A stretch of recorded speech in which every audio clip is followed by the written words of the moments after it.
Hello, everybody. Today, I'm going to be doing another tier list. I hope that's not annoying, but I really wanted to talk about some of my favorite movies because when I ranked the 100 greatest movies of all time, there were a lot of flops on that list, and there wasn't recognition for some truly great movies. Now, I hate to do the annoying YouTube thing, but I am going to be breaking this apart into several parts, at least four, maybe three, because I came up with a lot. I came up with 101 movies of my own, and I broke them apart into different categories. And I didn't mean for it to be that long and to kind of like farm your content and views. That's just the way it's gonna go.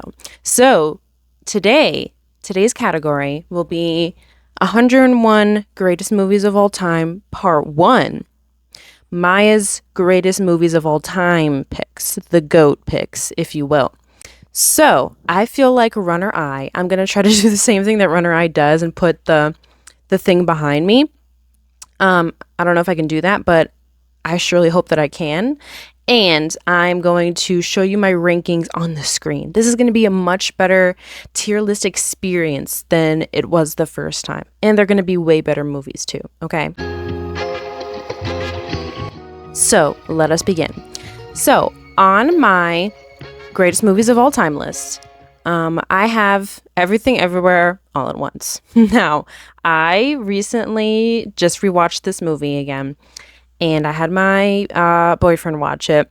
And by golly, he cried, and I sobbed yet again. And my parents hate this movie because my parents are certified haters. I don't know why they hate this movie. They just don't get the vision.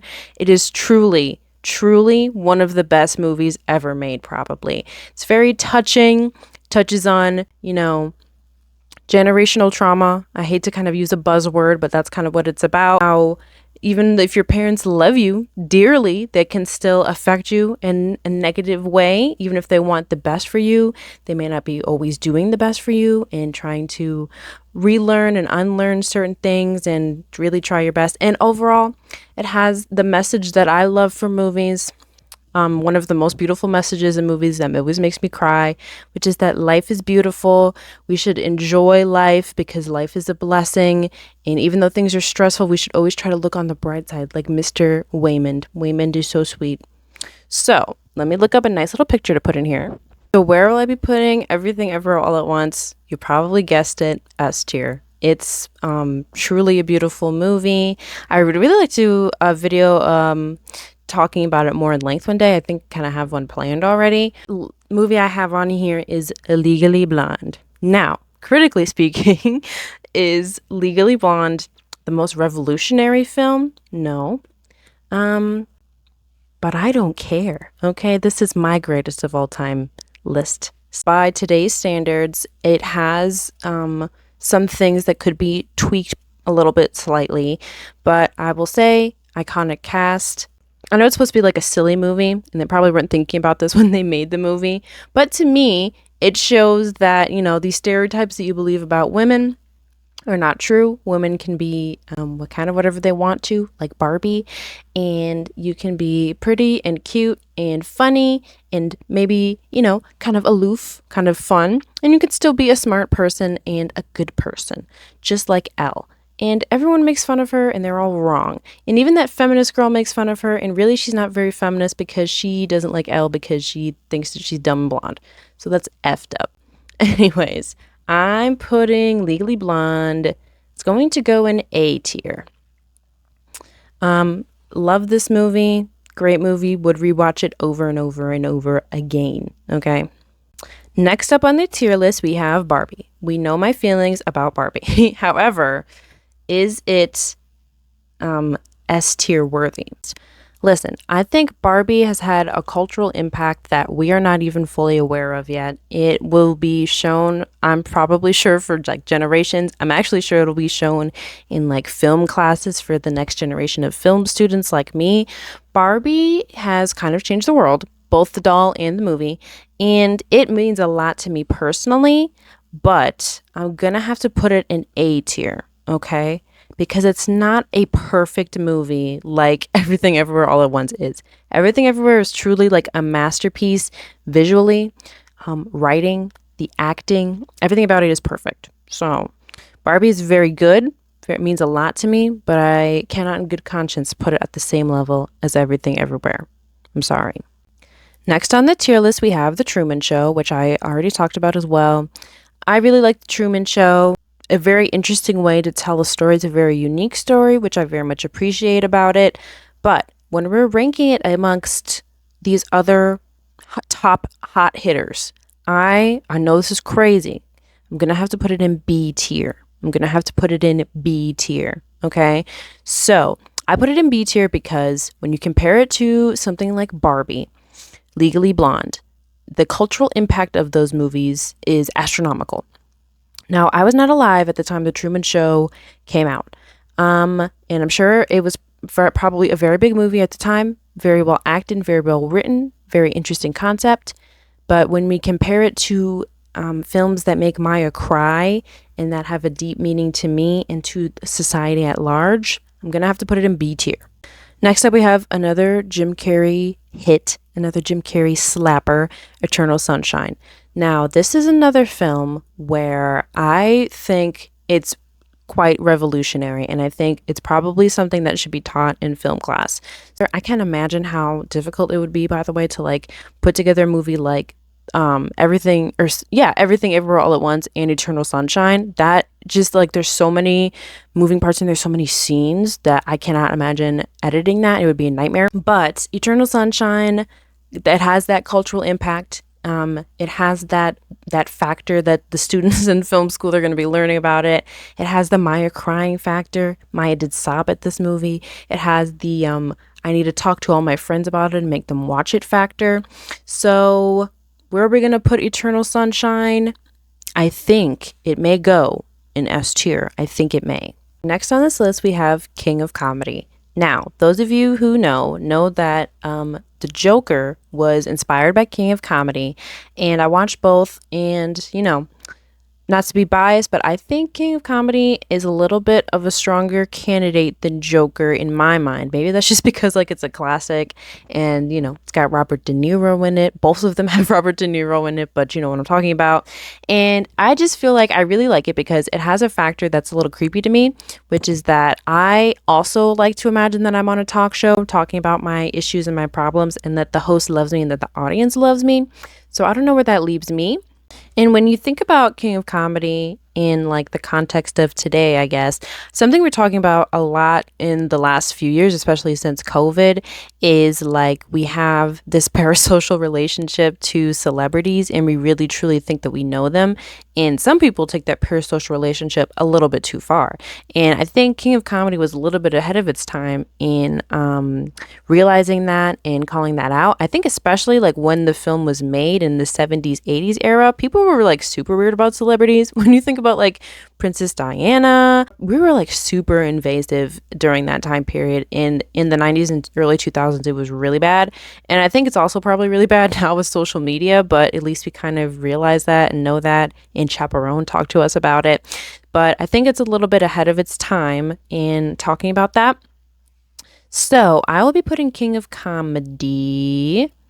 I'm going to put it in B tier. Again, not that it's bad, but I just think compared to the other movies, I mean, it has the cultural impact. Again, these are some of the greatest movies of all time. They're all good, but I'm going to put it in B tier. Okay. Next up on the list, we have Rocky 2 specifically. Now, Rocky 1 is great. It won an Oscar. However, on rewatching Rocky 1, I just remember like all of the good parts in my mind, all of the really exciting parts, and I forget about all of the parts that are kind of slow and boring. It's also a very weird movie. There's a scene that just cracks me up when Rocky is walking down the street and he runs into this like 12-year-old girl and she's smoking a cigarette, and Rocky's like trying to be like a mentor, and he's like, you can't smoke a cigarette. People are going to think you're a whore and they're going to think you're loose and nobody's going to want you. That makes me laugh. And this also so weird. Like Adrian is so weird and awkward, no offense to her, but Rocky's like, I want you so bad. I want, even though you don't talk to me and you're really shy, I want you because you're special to me. So it's a crazy movie, truly, when you think about it in hindsight. But it's a triumphant tale. I like the fact that Sylvester Stallone, like, honestly had his own underdog story in making this movie. I think that's very inspiring. Sylvester Stallone these days is a little bit odd. I don't know if it's just because he's getting old now, but I'm just like, what are we talking about here? And putting that aside, remembering him in his heyday, Rocky 1 is very good, but Rocky 2, now Rocky 2 is my favorite because it has the whole Apollo Creed comeback story. So Apollo Creed is going up against Rocky yet again. We get to see more of Apollo Creed's story. Now, I could also put Rocky 3 on this list because I truly love the Rocky franchise. Rockies 1 through 4 are a lot of fun. Rocky 5 is pretty stupid.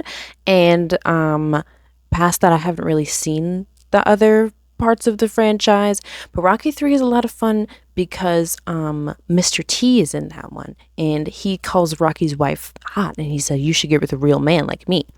But however, in Rocky 2, we have, a comeback story where Rocky did lose in the first one, but that doesn't mean that he's a loser. He's still a good man. He's a working class goddamn Italian American, and that's what America is all about. He's living the American dream, by golly. So, Rocky 2, where will I put it? Oh, it's not perhaps as culturally significant. It is significant to me. I believe this is where Eye of the Tiger comes into the public domain. Consciousness. I think Eye of the Tiger was written for Rocky 2, and there's this cool montage where Rocky's driving around to Eye of the Tiger. So, Rocky 2, I'm gonna have to put it in the C tier, even though it's one of my personal favorites. Next up on the list, we have The Graduate. The Graduate, the 1968, I'm gonna guess without looking. Now, this is one of my favorite movies as well. I honestly don't really even know why it's one of my favorite movies. I've seen it like a lot of times. I had to watch it in a lot of film classes. Being young and really not knowing what to do and just kind of floating around through life, feeling very lost and disillusioned is a timeless message. It's something that, lasts throughout the decades, even though this movie came out in the 60s. 1967. I was really close. So even though this movie came out in the 60s and it features somebody who is pretty different from me, he's an affluent white man. I think everybody from a certain age, when you're like 20, you don't really know what you're doing and you feel pretty lost, and it can make you feel kind of depressed. And I think the film was really interesting because it talked about, youth struggles, which was kind of not really talked about before in movies, because I think back in the day, everyone's like, well, you're a teenager, you're supposed to be living your best life, getting married pretty soon, getting a job, starting a family, living the status quo. And for the first time, this generation was like, yeah, well, maybe that scares me because I don't really know if I like that or not.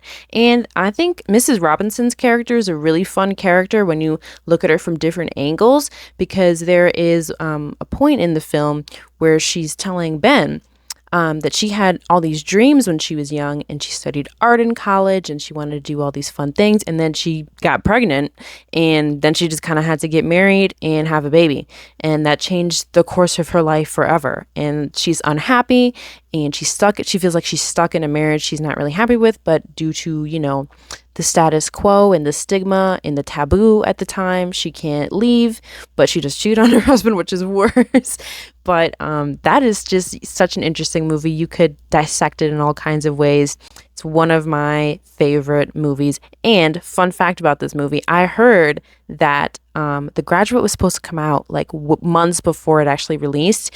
And they were waiting, allegedly, for Simon and Garfunkel to write the song Mrs. Robinson, which that is the one Simon and Garfunkel song that I actually like, because I think the rest of their music is a little bit like annoying. But allegedly they were waiting for them forever to just write this song for them. And no offense, but it took you that long to write that song. Be real. So, kind of upon further reflection of this movie, it doesn't treat its female characters the best, but I think that is a little bit due to Benjamin being a young man with no experience who's kind of stupid. So, where will I put The Graduate? I'm going to put it in A tier. It just feels like the right place for it. I can't explain. The Godfather. The Godfather's Part 1 and Part 2. Now, in my personal opinion, I think The Godfather Part 2 is honestly a little bit better than The Godfather Part 1. But we wouldn't have Part 2 without Part 1, so feel like I have to put them together. Godfather Part 1, obviously, is one of those films that you learn about in film class. You learn about, that new wave of the film school generation people. It lays the groundwork for kind of that era and for this kind of film. But I like The Godfather Part 2 because I just think the story is a lot of fun. To go back to Italy as a little boy to America and start his new life as an Italian-American immigrant, and why he had to get into a life of crime and how he became the person that he is now. And then we see Al Pacino's character struggle with, taking on this role and taking over in his father's footsteps, even though he felt as though it wasn't the right for him. To quote The Sopranos, just when I think I'm out, they pull me right back in. And then his brother Fredo betrays him, and he's gonna sell him out and get his own brother killed. And he says, "Fredo, I know what you did, and it breaks my heart." And that's just a damn good line. And now, whenever I do something that my dad says is against the family, he calls me Fredo. So, for example, if instead of like eating dinner with my family, I make plans with a friend, he says that I should never go against the family and that I'm basically Fredo. I have to be honest, I hope this doesn't make me sound like a movie bro asshole, but I think I may have to put Godfather Part 1 and 2 in S tier. Okay, next up on my personal greatest of all time list is Inglourious Basterds. Now, is the director of this film, Quentin Tarantino, a good person? No. In this film, in fact, he actually choked one of the actors in real life without warning because he wanted an authentic look to it. Like, okay, the actor, I'm sure they know how to do an authentic choking thing. I'm honestly sure it cannot be that hard to pretend to choke. So I don't know why he did that. That was pretty messed up. But putting that aside, also the foot thing. There was also a foot thing in this too. But putting that aside, Inglourious Basterds, lovely story. I love to see dead Nazis. That's always fun. A lot of fun characters, as with a lot of Tarantino films, a star-studded cast. And again, the writing, the story, just like a fun and unique story. It's a romp. And I'm going to put Inglourious Basterds. I think I'm going to put Inglourious Basterds in B tier. Next on my list, I have Goodfellas. So, Goodfellas, to be honest with you, not as good as The Godfather 1 and 2. But Goodfellas is a lot of fun. I've talked about it a little bit before in a previous video. I'll keep it short. I'm going to put Goodfellas in B tier. Okay, funnily enough, right after Goodfellas, I have a completely different movie, The Birdcage. I rewatched The Birdcage again in my adult life recently.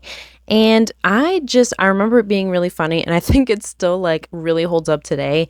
The main plot is about this gay man living with his longtime boyfriend. His biological son that he had before is getting married, and he's getting married to a woman, and she comes from a very conservative family, and like her dad is a senator. And as always, the Republican senator in the film is grimy and deals with evil, grimy, unsavory people. And yet he presents himself as, an all-American, Christian, God-loving capitalist who hates the gays. And so obviously this presents challenges. And it also, explores the drag scene at a time that it wasn't like super talked about, super popular. So I think that's lots of fun too. By today's standards, it reflects its time, but it doesn't make, I don't think it's an offensive movie. I honestly think it's still very sweet. There's a really touching scene where Robin Williams and his partner, I forget who plays him in the movie, they are sitting on this little park bench and he's like, "You hate me and I'm running away." And he's like, "I don't hate you. I've never loved anybody more. We've been together through everything." And it's really sweet. So, where will I be putting The Birdcage on my tier list? Now, I think compared to the other films, in this category, I'm going to have to put The Birdcage in C tier, along with Rocky 2. Moving on, I have Fargo. Fargo is another one of those movies where all the kind of bros watch it, and that doesn't make it overrated though. Honestly, Fargo stands up very well. I like the Midwest nice of it all. That's very funny. Acting is great. Story is very unique. The Coen Brothers films, I really do like the Coen Brothers films, even though they, as people, annoy me a little bit, just like a tiny bit, but I still respect them more than Quentin Tarantino. But just, to keep it short, Fargo is going to have to go in B tier for me. Just because, as with a lot of Coen Brothers films, I like that it's like kind of, quirky and unique, but it can be a little slow at parts.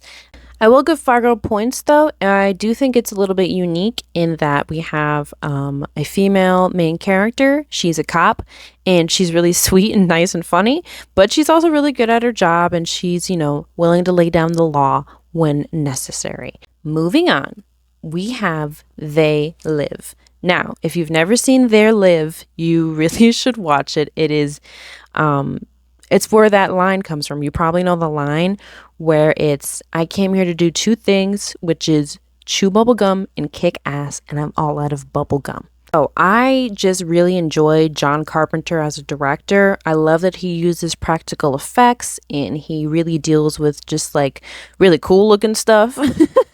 And fun fact about John Carpenter, at least to my memory, hates capitalism. The dude is practically a socialist.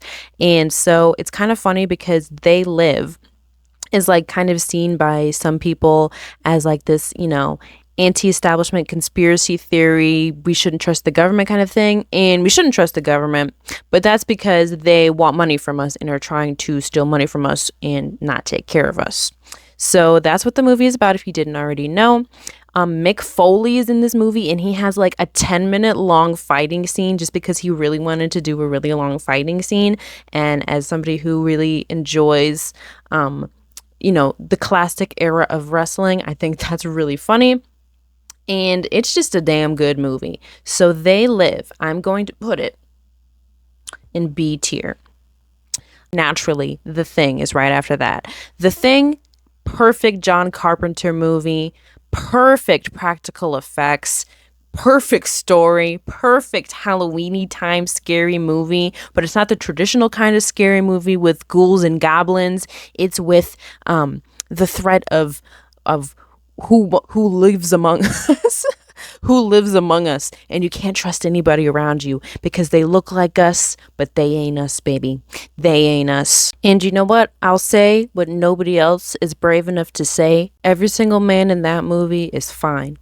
I love an 80s man with beautiful long hair and a big bold mustache, and every single man in that movie is damn fine. So, John Carpenter's The Thing. Where will I put it? It's going in A tier, baby. It's going in A tier. Next up on our list, we have the first Iron Man. So the first Iron Man really means a lot. So it is the beginning of the modern good Marvel franchise. So of course they had the Marvel superheroes, which had their own movies before that, but they were bad if you didn't know. Iron Man 1 really started the peak Marvel era. And it also, I didn't know this before, but apparently Iron Man was like not a super popular character like when the movie came out. Superman and Batman were kind of big, but Iron Man was not somebody you would think about, and it really redeemed Iron Man as a character. It has paid attention to Stan Lee in the Marvel Comics yet again. It brought Robert Downey Jr. back into fame because before that he was kind of on a downspill because of his substance abuse problems. So now Robert Downey Jr. is honestly America's sweetheart. We love that man truly. He can do no wrong.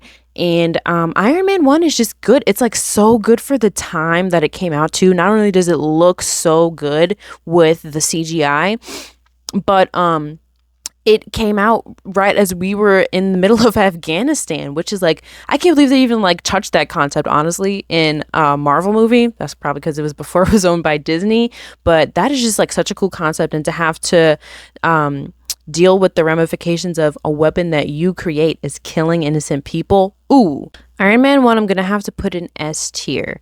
I think of all the superhero movies that exist in the modern day, Iron Man 1 is probably one of the best. Next up, we have Shrek 2. Shrek 2, better than Shrek 1. Everybody knows this. Shrek 2, the music is fire. Fiona's family, her dad is racist, but really he's only racist because he has his own personal feelings about being an outcast in society, as he himself used to be a frog. It's a great movie. We got handsome Shrek from that movie. We got, we got Donkey abandoning his wife, but then learning that she's pregnant and going back to her because he loves her. We can't complain about this movie. Honestly, I'm so serious when I say this. I'm not even trying to be funny. Shrek 2 is going in S tier for obvious reasons. Next on the list, we have No Country for Old Men. So this is another Coen brother film that I'm quite fond of. Coen brothers are kind of famous for saying that their movies have no meaning and that they just kind of do stuff that they think is cool. But No Country for Old Men is based off of a book. If you find meaning in it, then it does have meaning. In my opinion, times are changing. People are confusing and they're becoming bad. Kind of like the youth are becoming bad. And if you're from an older generation where you just kind of are from like a more kind of polite society, keeping up with the Joneses kind of society, this is just like very foreign to you and you cannot understand why. And I kind of am feeling like that, even though I'm not old yet. I work with teens and I'm just like, I don't understand you guys. You're mean sometimes. So what would I rate No Country for Old Men? I'm gonna have to put it in S tier. Something about it is just very unique. And it really has a unique kind of niche message, It's not like most movies are about, love and life and stuff like that. No Country for Old Men is a very different message, I will say. Next up on the list, we're over halfway done, is Portrait of a Lady on Fire. So I briefly mentioned this before in, Oscar movies that were snubbed and some of the greatest movies that I think I've ever seen.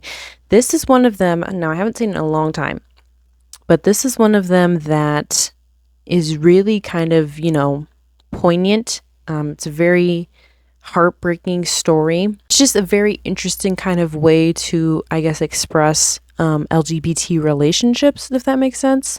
So that's why I really like this film. And it's just, aside from like the romance part of it, it's also just about like, women living in that time period, which I know is not necessarily like a really brand new idea or concept or anything, but I still like it. All right, so where am I going to have to put Portrait of a Lady on Fire? I think I'm going to have to put it in A tier. It doesn't make me cry as much as the other ones did, but it's a very touching film. Very good story. Next up, we have Spider-Man Into the Spider-Verse. So this is a movie that I think is like actually probably pretty revolutionary. It really takes the multiverse idea and makes it a compelling story rather than just a money grab. Into the Spider-Verse is definitely not a money grab at all. It's like definitely a very genuine story, and the art styles that we get to see in Into the Spider-Verse are just amazing. I'm pretty sure I heard before that they like created a new unique software just for the animation in this film. It really feels like it's a well thought out story by storytellers who really cared about the Spider-Man character, the Spider-Man universe, the many variations of Spider-Man that they've seen throughout their lives, and I really like that. I think Into the Spider-Verse is far better than probably any other Marvel movie out there, any other Spider-Man out there, even though I do like the Spider-Man movies, mind you. I just think Spider-Verse is really a special film. I'll put Into the Spider-Verse in B tier because we're talking about my personal favorites here, even though I do think it's one of the greatest of all time. Okay, I'm going to put it in A tier. I changed my mind. I'm going to put Into the Spider-Verse in A tier. It's very good. I would watch it again.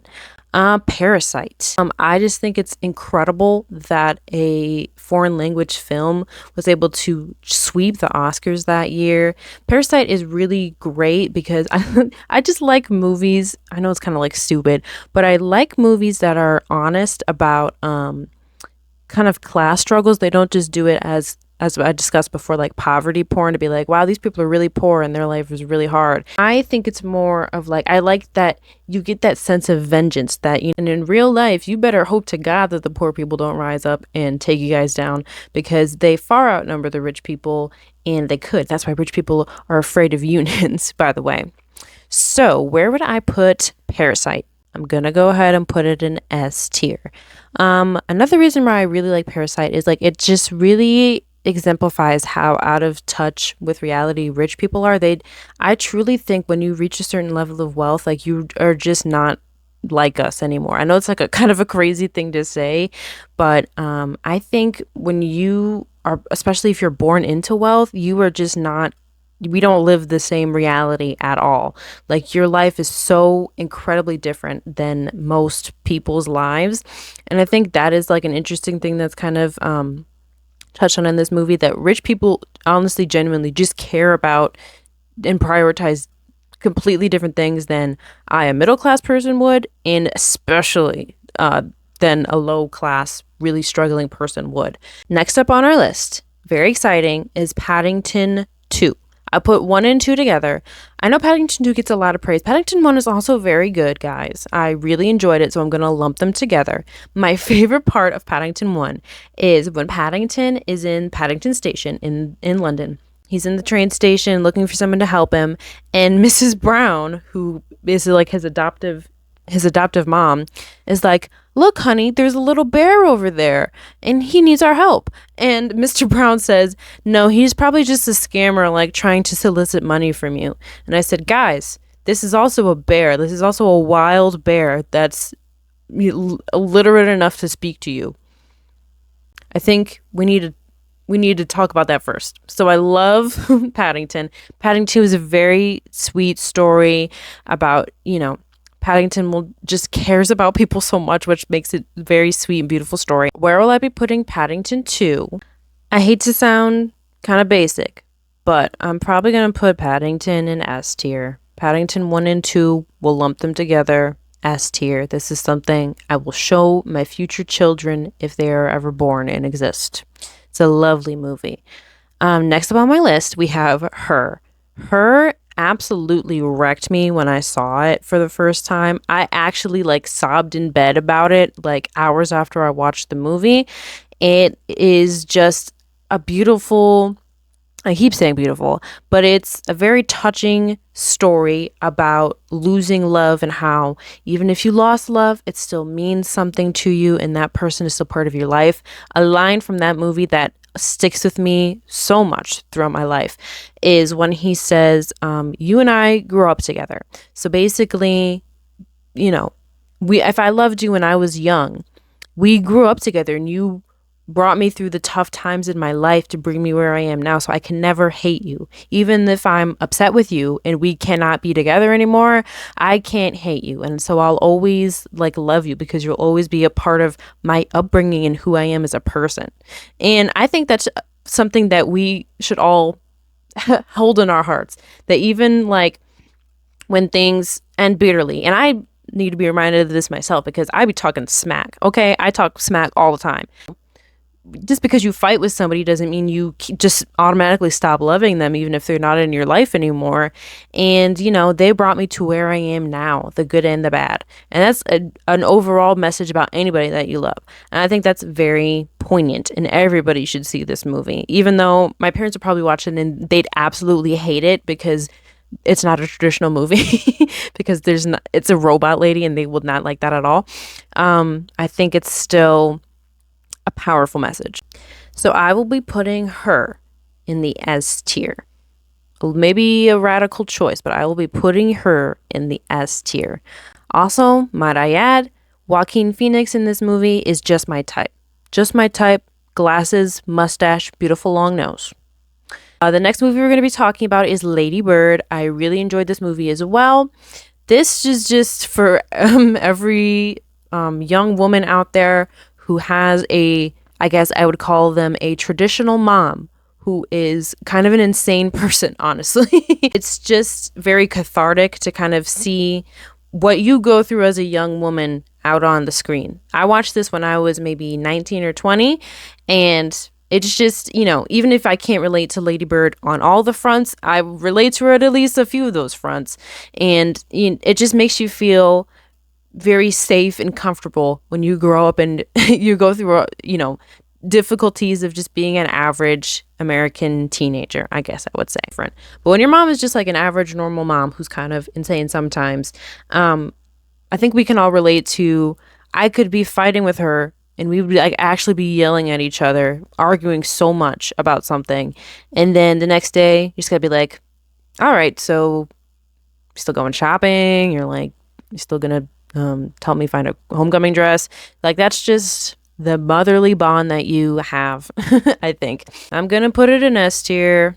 I have a lot of S tiers because these are my favorite movies.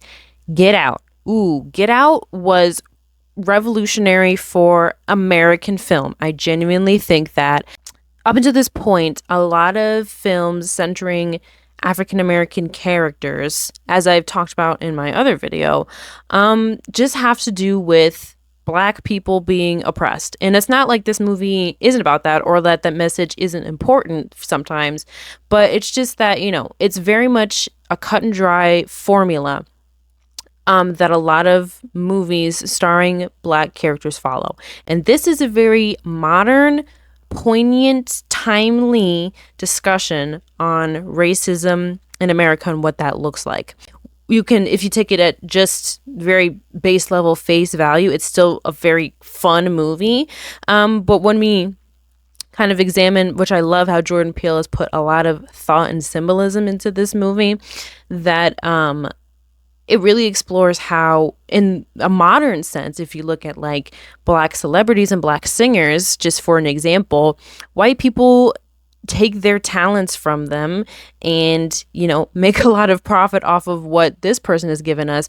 And still at the end of the day, that person is not given as much respect in society or as much, I would say, maybe value. So for that reason, I'll be putting Get Out in